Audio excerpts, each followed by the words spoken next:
de Lumière d'Islam, cette fois-ci qui entre dans le cadre, comme promis, du Lumière d'Islam Tour. Et nous sommes aujourd'hui dans la ville d'Oujda, au Maroc, la ville aux plus de 300 mosquées. Nous sommes reçus ici au Centre des études et des recherches en sciences humaines et sociales, donc d'Oujda. Et je suis très heureux aujourd'hui d'accueillir pour vous le docteur Mustafa Ben Hamza, avec qui nous allons justement nous intéresser à l'islam du Maroc.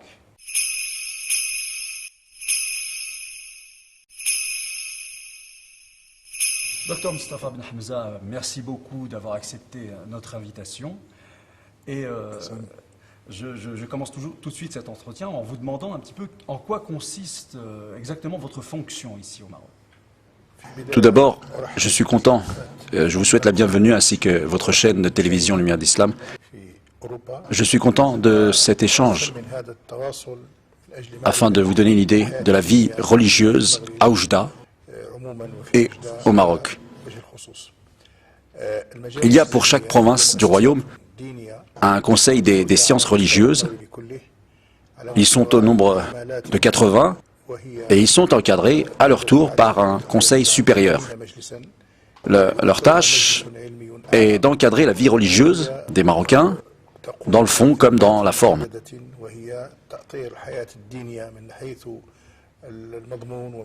Ces conseils accueillent des candidats à qui sont décernés des certificats de compétences. Cela leur permet d'avoir la légitimité pour donner des prêches le vendredi ou donner des cours de religion aux hommes et aux femmes. Les conseils organisent aussi des conférences, des forums pour élargir le champ et la diffusion du message. C'est ainsi. Il y a notamment des programmes annuels dédiés à toutes les couches de la population. Le tout se complémente pour assurer l'éducation religieuse. Bien évidemment, tout cela prend sa source dans l'histoire religieuse du Maroc. Alors justement, ça m'amène à ma deuxième question, c'est que même au Maroc, j'ai pu constater, on a pu me dire que trop peu de musulmans connaissent, par exemple, la vie du prophète. Nous sommes dans un pays musulman, les mosquées sont pleines. On connaît, comme par ailleurs, beaucoup plus la vie des footballeurs, des stars de la chanson, mais pas celle du noble messager. Comment vous expliquez ça? Bon, je réponds à cela deux choses.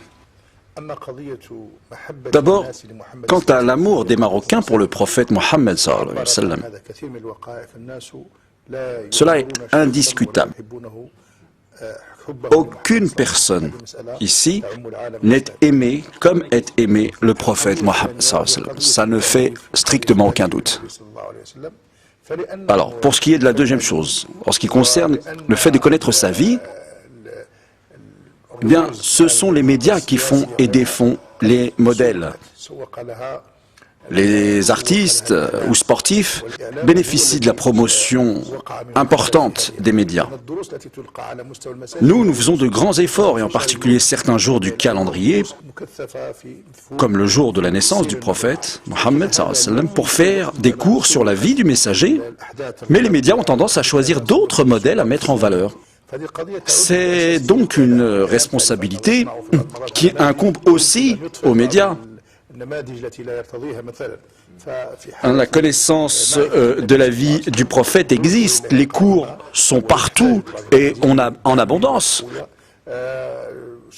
Mais il nécessite évidemment un soutien, des efforts. Sans doute quand d'autres chaînes de télé s'intéresseront à la vie du prophète, eh bien, on pourra dire que cela contribuera à élargir cette connaissance. Les choses sont donc claires. Il faut absolument un soutien complémentaire. Sinon, ça ne pourra pas marcher. Voilà. Docteur Mustafa Ben Hamza, l'image que nous avons du Maroc en France, à travers justement les médias, c'est surtout Marrakech, les riads du Maroc, les festivals de musique, les stations touristiques. Mais on parle très peu de l'aspect religieux du royaume dans les médias européens. Pour exemple, pour parler aux jeunes musulmans de France, on nous envoie Tariq Ramadan, par exemple, que je salue au passage, qui n'est ni maghrébin, ni même français. Pourquoi est-ce qu'on n'a pas une personne qui sort des universités marocaines pour venir faire des conférences auprès des jeunes français musulmans? L'image est différente selon l'angle de vue ou la position où l'on se place. L'image du Maroc, dans le monde musulman et en Afrique, est d'abord religieuse. Les Africains entrent en contact avec le Maroc à travers ses savants, ses universités, l'école malikite ou l'université d'Al Qarawiyyin à Fès. Et cette image est partagée avec d'autres pays musulmans. Pour les Africains, donc, le Maroc et son histoire, c'est Fès et non Marrakech. Donc Fès et Al Qarawiyyin, c'est l'histoire religieuse. Voilà. Quant à l'Occident, alors je dirais qu'il voit dans le Maroc une extension de son espace touristique. On peut dire qu'il y a là peut-être encore un complexe de supériorité. Ils viennent ici pour se détendre. Pour le contact entre le Maroc et les émigrés en France, cela n'a jamais été rompu. La vie religieuse est généralement encadrée par des savants marocains qui encadrent les Marocains et les musulmans même, d'une manière générale, qui fréquentent les mosquées. La vie religieuse en France est donc encadrée généralement par des Marocains. Le Maroc est donc bien présent. Aujourd'hui, il existe un conseil spécifique pour les émigrés et c'est un complément utile. Voilà. Maintenant, quand on parle d'un niveau plus universitaire, n'est-ce pas, celui des conférences, il y a une crise due à la langue. Même pour le monde musulman, ce qui est écrit par une langue autre que l'arabe est rare. Il existe des revues en français, mais le contenu ne traite que rarement des sujets sur l'islam.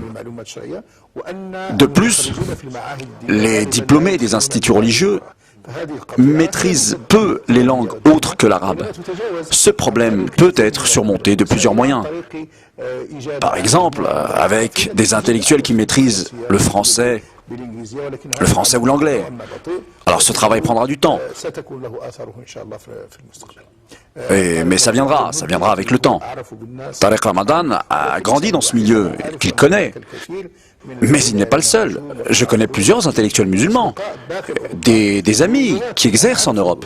Oui, mais peut-être cette petite différence, c'est que effectivement l'islam marocain est présent en France, mais surtout dans les mosquées, mais pas en dehors des mosquées. C'est peut-être ça Oui, certes.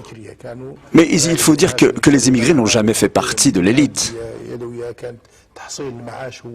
Ils étaient surtout dans des préoccupations de la vie quotidienne, à travailler pour gagner leur vie. Aujourd'hui seulement, on voit une élite naissante qui prend forme et qui s'intéresse en plus à la religion. Mais ce qu'il manque en tout cas, c'est un encadrement pour éviter toute déviation. Quand la loi islamique est présentée à des musulmans, des Européens ou des non-Européens, elle doit être la religion du juste milieu, celle de la modération. Celle de la modération, donc celle qui ne tolère aucun extrême. Tout cela prendra du temps, mais c'est en train de se faire. Alors, si je vous pose cette question, c'est parce que en Europe, encore une fois, nous avons l'impression que le Maroc ne veut pas jouer un rôle de centre, malgré sa longue expérience de 14 siècles d'islam. Et nous avons davantage d'influence venue d'Arabie Saoudite, d'autres pays du Golfe, ou même d'Iran. Mais on a l'impression que le Maroc, lui aussi, devrait jouer un rôle de centre et ne plus se contenter d'être une périphérie de l'islam. Est-ce que c'est une bonne analyse que je fais ou non? C'est une excellente question. Il faut rappeler la première présence, tout d'abord, du Maroc en France. Elle ne date pas d'aujourd'hui. Elle est ancienne. Elle remonte même au sultan Moulay Youssouf et à la construction de la grande mosquée de Paris, dans le 5e arrondissement. Cela témoigne bien donc de la présence ancienne du Maroc en France. En réalité, il y a, il faut le dire, des États qui tirent leur légitimité même du facteur confessionnel. Et ils se présentent comme tels. Par exemple, pour le régime iranien est un régime chiite, par définition. Le mouvement chiite, comme mouvement politique, se base sur le courant religieux chiite. Son but est donc de rassembler, de fédérer autour de lui tous les chiites du monde. Ce sont des mouvements en perpétuelle expansion car ils recherchent constamment des chiites, des sympathisants.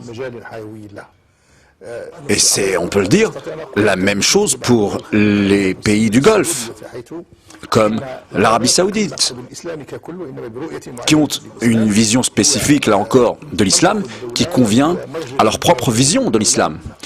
C'est le référent de l'État, la logique de l'État. Et c'est sur la base de cette vision religieuse que l'État même s'est créé. De la même façon, on cherche l'expansion et la recherche de sympathisants. Pour le Maroc, la réalité est différente. La religion doit être celle de la communauté musulmane, la Oumma, dans son ensemble. C'est celle du dialogue avec l'autre qui ne recherche pas l'expansion, ni de sympathisants. La vision du Maroc est celle du dialogue avec les non-musulmans même, sans chercher à acheter ou à corrompre l'autre. Tous les États musulmans sont dans cette logique, sauf les États que j'ai cités, qui se projettent, eux, dans une politique d'expansion. Voilà ce qu'il faut retenir pour différencier la politique marocaine et celle des États dont vous parlez. L'expansion, la recherche d'expansion pour les États qui se définissent comme tels. Alors, je rebondis sur cette question, pour une petite précision s'il vous plaît. Cette timidité qui consiste à ne pas vouloir jouer un rôle de centre majeur de l'islam en Europe, est-ce que ce n'est pas un risque aujourd'hui? Car les autres pays que j'ai cités précédemment, comme l'Arabie Saoudite ou l'Iran, qui ont cette volonté-là, peuvent séduire les Marocains d'Europe qui, eux, à leur tour, peuvent, quand ils reviennent dans leur pays, être bien sûr musulmans, mais d'une autre façon par rapport à leurs compatriotes marocains. Ce n'est pas une question de timidité, comme vous dites, mais en fait, il faut réussir à enseigner aux musulmans marocains les vérités de leur religion. Au Maroc et en dehors du Maroc, où les Marocains doivent acquérir le seuil minimum de la connaissance religieuse afin de se situer vis-à-vis du dogme religieux. Ce que nous craignons, finalement, c'est un individu qui n'a pas ses bases, car c'est lui qu'on peut facilement corrompre. La faiblesse, c'est toujours un terrain propice à toutes les tentations, les séductions. Alors le malheur, c'est quand l'idée vient de la tentation, même si vous pouvez prouver religieusement vos positions, vos idéaux, cela n'empêche que quelqu'un de faible pourra être séduit.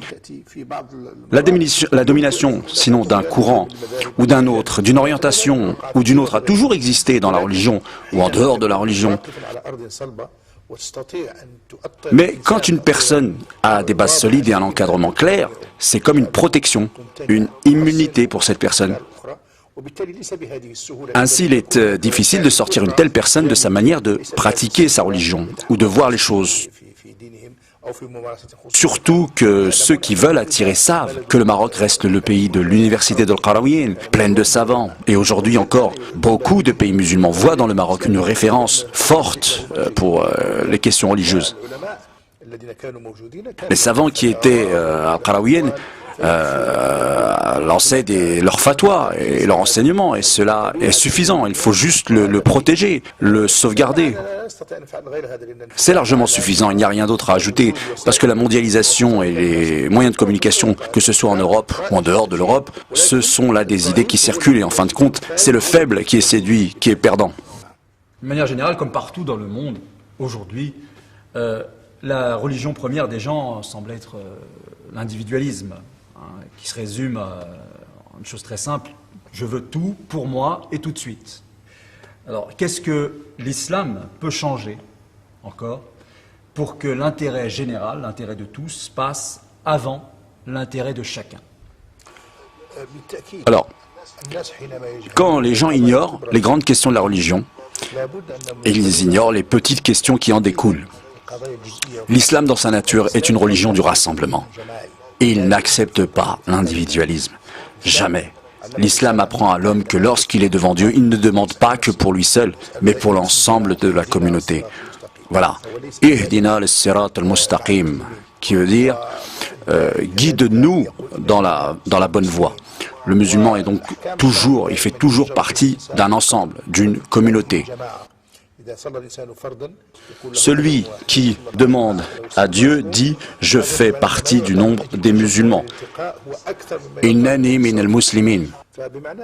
La loi islamique dit que tu es davantage récompensé quand on fait une action en communauté. Par exemple, quand quelqu'un prie seul, il a une seule récompense. Avec plusieurs, il en a 27 fois cette même récompense. Ce qui est attribué en fait pour récompenser le rassemblement. Cela est plus fort que ce qui est donné pour la prière elle-même. Ce sont des signes pour le croyant. L'islam ne croit pas en l'individualisme. Cette idée de l'individualisme nous est étrangère. Je peux même vous dire que parmi les Européens qui ont écrit sur l'islam, je cite par exemple Ariela Parachi, qui dit que l'islam progresse grâce à cette âme collective et cette solidarité. Cela inquiète même certains. En tout cas, l'individualisme n'a jamais fait partie de l'islam. C'est le produit d'autres cultures, de l'égoïsme qui ne pense pas aux générations futures. Tout cela est arrivé aujourd'hui malheureusement jusqu'aux musulmans. Mais quand on a un capital, il est très facile d'affronter cela et d'y répondre. Le problème, quand on n'a pas ce capital de la culture communautaire, eh bien là, c'est une autre question et ça devient plus délicat.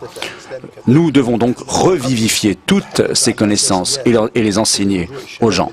Mais le plus important, c'est la vigilance pour l'ensemble du monde musulman.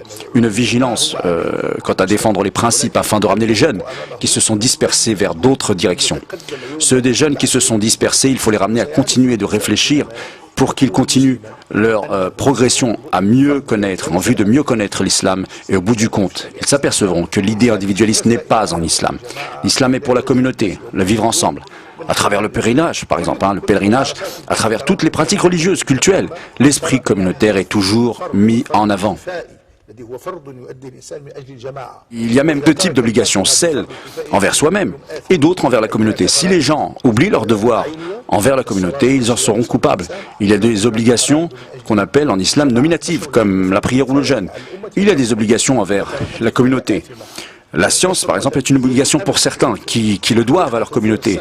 La justice, c'est pareil pour la justice, c'est pareil pour la sûreté, c'est pareil pour la santé. Si une partie, un petit nombre même de la communauté assure cela, eh bien, toute la communauté en bénéficie. Alors justement, cette façon de voir les choses, ce que j'appelais le tout pour moi et tout de suite, alors il y a une dame, une de nos téléspectatrices, qui nous pose une question, et je la cite, elle dit: avec la folle vie que nous avons en Europe, est-ce qu'on peut mettre nos parents malades en maison de retraite tout en étant bons musulmans? Je donne comme réponse oui, ce serait un message mortel pour les personnes âgées. Ce serait une façon de les regrouper pour les envoyer vers la mort. N'est-ce pas? C'est évident, dans notre culture, on ne croit pas à cette vision des choses. En aucun cas. Nous croyons que l'humain doit être avec les siens. Et ceux-ci doivent lui rendre hommage jusqu'à la fin de ses jours. Il faut savoir que les musulmans qui vivent au Maroc ont des difficultés plus grandes encore que celles de ceux qui vivent en Europe. Et pourtant, ils ne laissent pas, ils n'abandonnent pas leurs parents. Pour certains d'entre eux, ils vivaient à la campagne, certains dans un état de grande pauvreté. Les solutions pourtant existent, trouver des bonnes, des aides soignantes. Mais malgré cela, il ne faut pas en arriver à ce type d'idée qui consiste à mettre ses parents dans ces maisons de retraite. Ce serait catastrophique et les parents vivront dans la peur de ce que leurs enfants leur feront. Nous, dans les pays musulmans, on est fiers que nos pères et mères soient parmi nous et qu'ils meurent avec nous. Nous les aimons, nous les respectons et les supportons. Dieu insiste sur ce fait. Tu ne dois même pas leur dire « ouf », qui consiste en un geste de mépris pour leur grand âge. Quand les parents arrivent à un âge avancé, ils sont dans un état d'incapacité. Et il est interdit de leur dire « ouf ». Alors imaginez le fait de les envoyer en maison de retraite. Et nous savons, en plus, que dans ces maisons, il y a parfois des violences. Ils sont abandonnés. J'ai vu moi-même, une fois dans une maison de retraite en Europe, 2 dames en train de pleurer, elles étaient sorties dans la rue. Non, non, donc vraiment, il ne faut pas avoir ce genre d'idée à l'esprit. Et il faut chercher d'autres solutions, les solutions existent. Alors une question cette fois-ci qui nous vient d'une téléspectatrice au Maroc, via le net, qui vous demande si vous trouvez la condition des femmes au Maroc satisfaisante et qu'est-ce qui peut être encore amélioré. Quand on parle de la condition féminine dans le monde musulman ou au Maroc, il y a plusieurs étapes. La première étape est la marginalisation des femmes, même en matière religieuse. La femme avait de petites connaissances. Elle était toujours mineure, sous la responsabilité du mari. Pourtant, elle était considérée comme pratiquante. Elle ne dérangeait personne. Ensuite, des mouvements ont amené les femmes dans d'autres directions, à l'encontre des spécificités même de l'islam, sans prendre donc en compte les spécificités de la femme musulmane. Depuis ce qui est arrivé en Égypte avec Houd al-Sha'rawi, et après elle, où un mouvement féministe fort a commencé à gagner du terrain, alors les femmes musulmanes ont gagné du terrain. Pour ce qui est de la présence de la femme et sa part dans la science musulmane, c'est un droit pour elle de vivre sa vie comme le prévoit l'islam. Elle est considérée, elle est même la moitié de la société. Mais il y avait en fait l'absence d'un encadrement religieux, ce qui a mené au résultat que nous connaissons. Alors, cette mobilité qui a été empruntée vient de l'extérieur. Et le monde musulman, ce me semble, n'a pas su réagir comme il le fallait. Le monde musulman a sa part de responsabilité. Il aurait dû accompagner ces femmes pour qu'elles évoluent selon les lois musulmanes.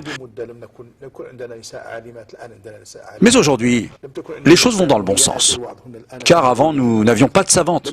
Eh bien, maintenant, nous les avons. Nous n'avions pas de femmes prédicatrices. Maintenant, nous les avons. Des femmes qui connaissent le Coran par cœur. Ce que les femmes affichent de volonté pour apprendre la science et le Coran est même, je l'ai vu parfois, plus élevé que la volonté des hommes. Elles ont une volonté plus forte. Je crois que des choses vont changer en bien dans l'avenir. Je parle d'il y a quelques années, il y a 10 ans, il n'y avait rien. Alors aujourd'hui, dans toutes les villes du pays, il y a des participations actives, des prédicatrices, comme je l'ai dit, avec foi et volonté. C'est ça notre pari pour l'avenir de la femme.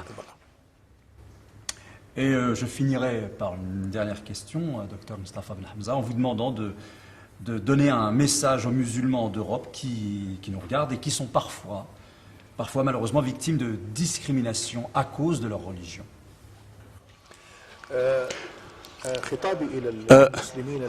Le message que je donne aux musulmans d'Europe, et ce sont des Européens, ils doivent savoir la réalité dans laquelle ils vivent.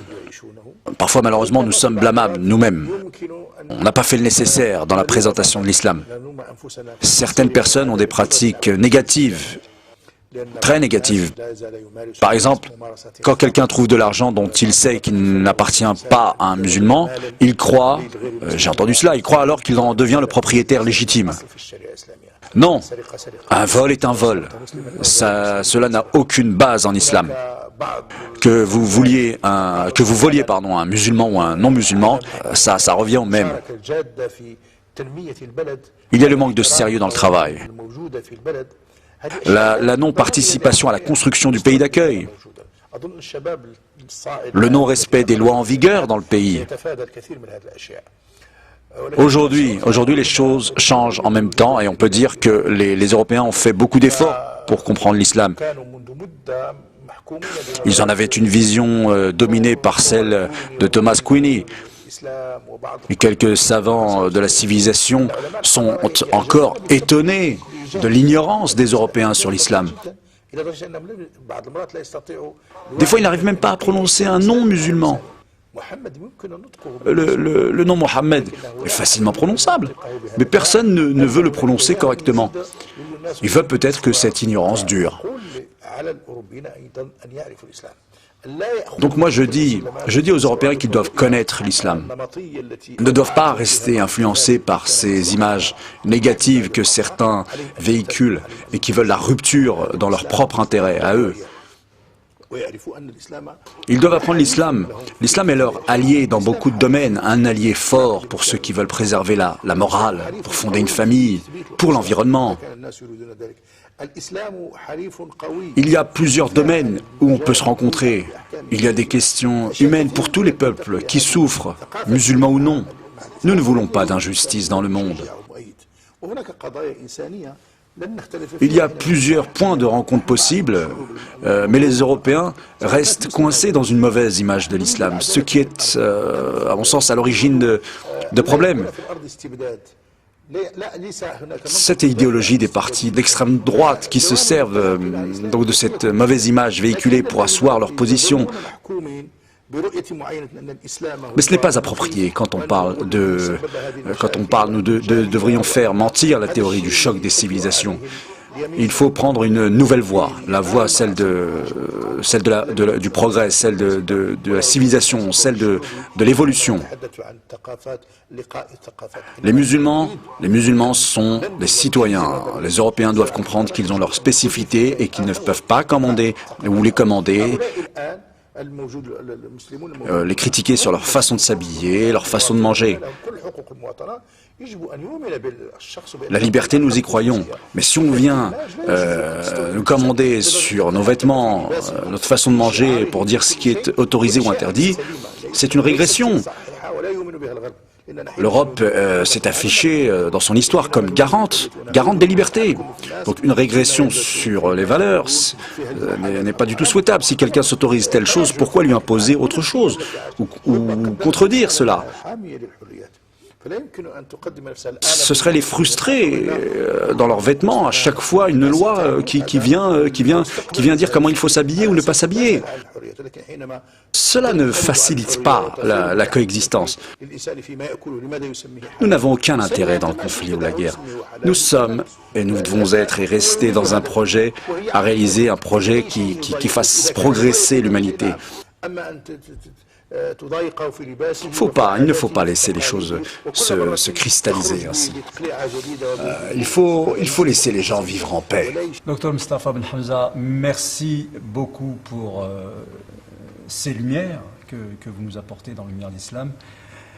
Et j'espère que vous en avez bien profité. Vous pouvez bien sûr continuer de nous écrire pour approfondir un petit peu encore les questions que vous posez. Eh bien, je vous dis à très bientôt, Inch'Allah, pour un autre numéro de Lumière d'Islam. Au revoir.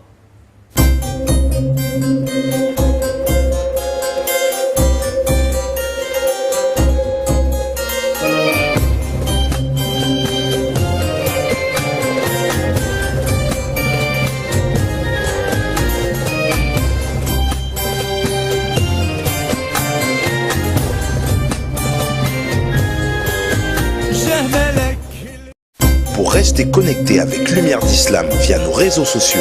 Une seule adresse, Lumière d'Islam TV.